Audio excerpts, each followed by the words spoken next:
Sa iyong palagay, again, ano sa iyong palagay ang maaari mong maiambag tungkol sa patuloy na laban ng LGBTQIA+ para sa karapatan at pagkakapantay-pantay ng lahat ng kasarian? Again, ano sa iyong palagay ang maaari mong maiambag tungkol sa patuloy na laban ng LGBTQIA+ para sa karapatan at pagkakapantay-pantay ng lahat ng kasarian? Alright, thank you so much for that very interesting question. What can I do as an LGBT community to promote equality and equity to all genders and sexuality? Ladies and gentlemen, we LGBT always fight for equality. We're always asking for more. However, come to think of this, when we are talking about fighting, it is not about fighting for the causes that benefits us LGBT, but also let's consider the woman and man who is also part of the society. What can I do as an LGBT to fight for those rights, not just only for LGBT and also for the equality for every sexuality and gender identity? Ladies and gentlemen, I can join pageants by educating those people about those equality and equity about every sexuality here in this earth. Let me give you one example. First, a trans woman is fighting to join in Miss Universe pageant. I believe that it is not fair for women. Not because I don't want to join in Miss Universe. I also respect my mother. I also respect my sister. Because that is actually a celebration of femininity and womanhood.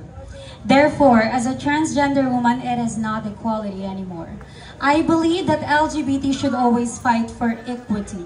It is the same different opportunities for us. We actually have Miss International Queen Philippines, where we LGBT or transgender women can also showcase our beauty, talent, and wit. By that case, we will understand that fighting for that is not equality anymore.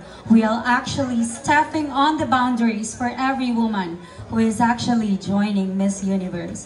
Ladies and gentlemen, I would be able to educate everyone by joining pageants that we LGBT should not fight for equality anymore, because that is just only an illusion. We should always fight for equity. Equity that comes from also men. Let me give you an example. There is a president who thinks that men is better than women in leadership or in politics.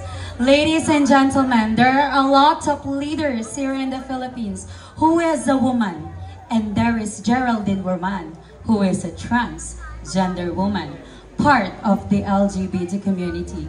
If we would be able to understand that there is no hierarchy in sexuality and identity, that men and women are better than transgender women or LGBT community is better than men and women, we would be able na tayo ay pantay-pantay lamang, na binigyan ng kakayahan at binigyan ng katalinuhan para maipamahagi sa lahat ng taong nakakasalamuha natin.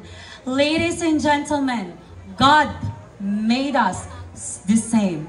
However, only human makes us divided. Why do I say so? Because ladies and gentlemen, let's just always think na kung ako ay LGBT, mas magaling ako sa ganito. Kaya kong ginagawa ng mga kalalakihan at kaya kong ginagawa ng mga kababaihan. However, that is wrong. Because we are all equal and we are all created by one God. And therefore, maybe you're a man, a woman, or an LGBT person. For as long as you know how to lead your community, for as long as you know how to inspire others to aspire doing good things, you can be a great impact to everyone, wherein you can open a lot of doors of opportunities by sharing your thoughts and by sharing your ideas.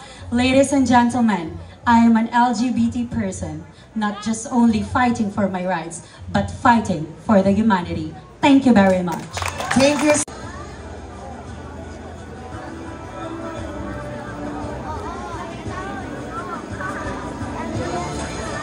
And here's your question. Bilang isang Pilipino at parte ng LGBTQIA+, paano gagamitin ang iyong boses upang magsulong ng positibong pagbabago sa iyong komunidad? Once again, bilang isang Pilipino at parte ng LGBTQIA+ community, paano mo gagamitin ang iyong boses upang magsulong ng positibong pagbabago sa iyong komunidad? Thank you so much. Good morning, everyone. Good morning, Panel Board of Judges. Before I answer the question, I would like to say that thank you so much for allowing me to be your top 5 tonight. It's not easy to enter this semi-finalist, but I'm so grateful. Going back to the question that was given to me, before I answer, I would like to say that opinions come from someone's suggestion. Sometimes it's right for you, wrong for me, or even right for me, wrong for you. But no matter what my answer is, this kind of question should be answered direct from the heart. Let me read the question once again. Bilang isang Pilipino at bilang isang parte daw ng LGBT, paano ko gagamitin ang aking boses upang magsulong ng positibong pagbabago sa aking komunidad? Well, you know what, ladies and gentlemen, we are all know for a fact that if you are part of LGBT, you are facing criticism, discrimination from the other people dahil sa pinili mong kasarian. Maaari kang malait, makutya, at higit sa lahat, pagtawanan. Wala silang tiwala sa kakayahan mo sapagkat bakla ka lamang. But as a part of LGBT, how can I inspire someone to give up positive things in my society? Well, I guess the best thing that I can do as a part of LGBT is sharing my achievements in life and also my advocacy.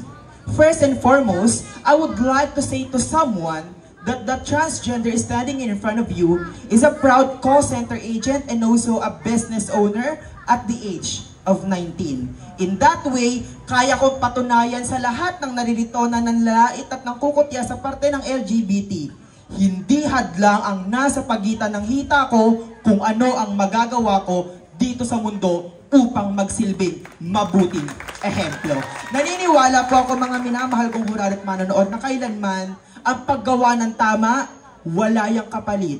Ngunit may sukli mula sa poong may kapal. In that way, by sharing my own achievement, this will serve as positivity to my community. And ladies and gentlemen, Panel Board of Judges, let me share one of my proudest achievement na patuloy kong ginagawa.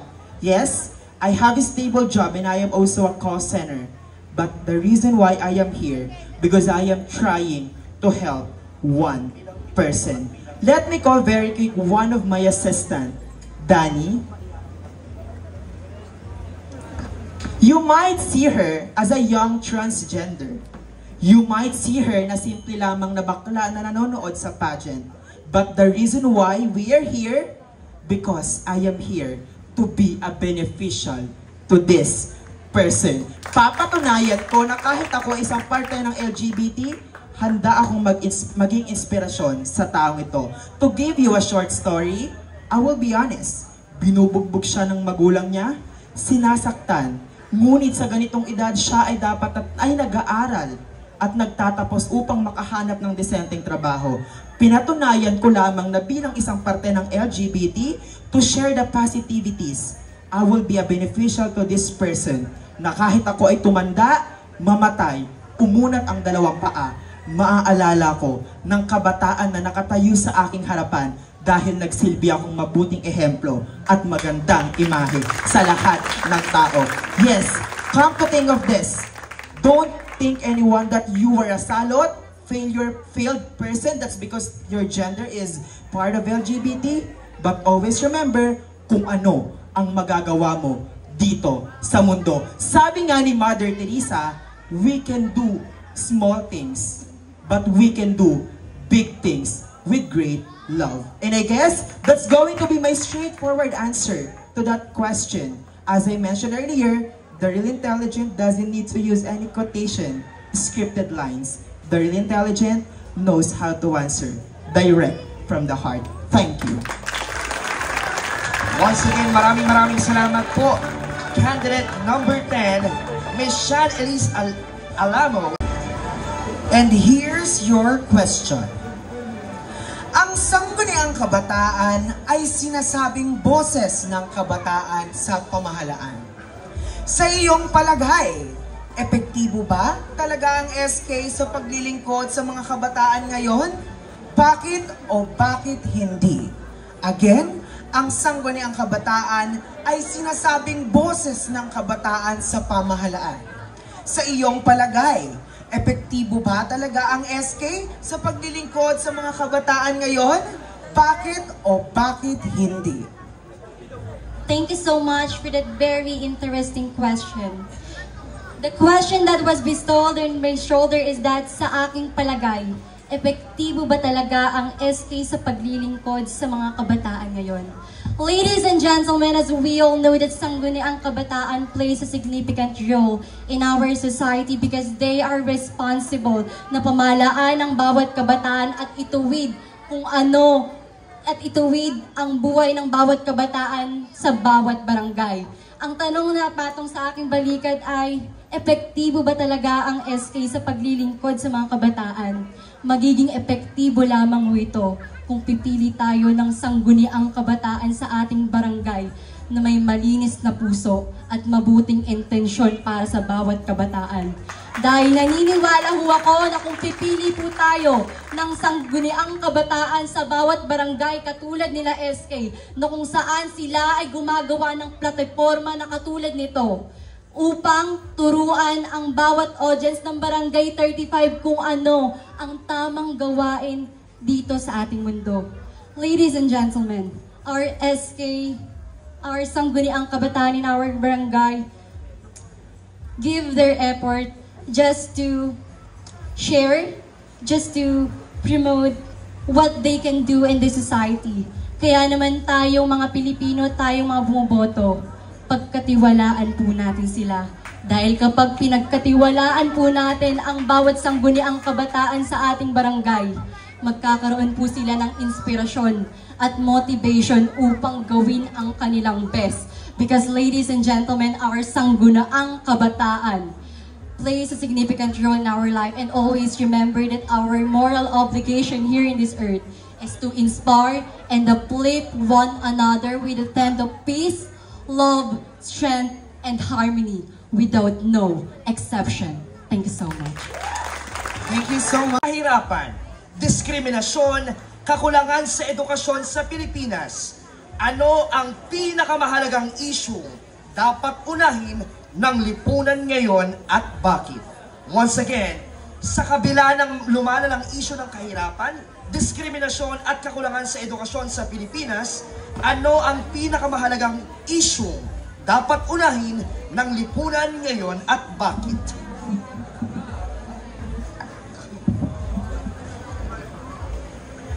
Thank you for this wonderful question.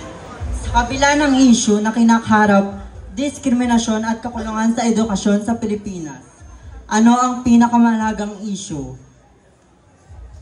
ang dapat unahin sa lipunan ngayon at bakit? Well, ladies and gentlemen, sa dinami-dami ng issue dito sa ating mundo, poverty, lack of education, discrimination, corruption, drugs, and everything else. Ladies and gentlemen, ang pinakaunang dapat solusyonan ng gobyerno ay ang edukasyon. Bakit kamo? Dahil sa edukasyon nagsisimula ang pagkatuto ng bawat isang individual dito sa ating mundo. Kung lahat ng tao ay matalino, kung lahat ng tao ay gagawa ng tama at hindi gagawa ng kanilang ikasasama, well, definitely, ladies and gentlemen, poverty will not erupt. Discrimination itself will not erupt. Ladies and gentlemen, we all know na kapag ang tao ay marunong sa buhay, na kapag ang tao ay marunong kumilatis ng tama at mali, definitely, kaya niyang iangat ang sarili niya sa kahirapan. Kaya niyang mahalin ang bawat nasasakupan niya nang walang halong diskriminasyon sa kung ano ang nakikita niya. Lagi nating pagkakatandaan na kapag ang tao ay edukado, siya ay marunong tumanaw sa buhay. Siya ay alam ang tama at mali. Lagi nating pagkakatandaan, it is better to endure the hardship of learning than to suffer from the bitterness of ignorance. Good evening.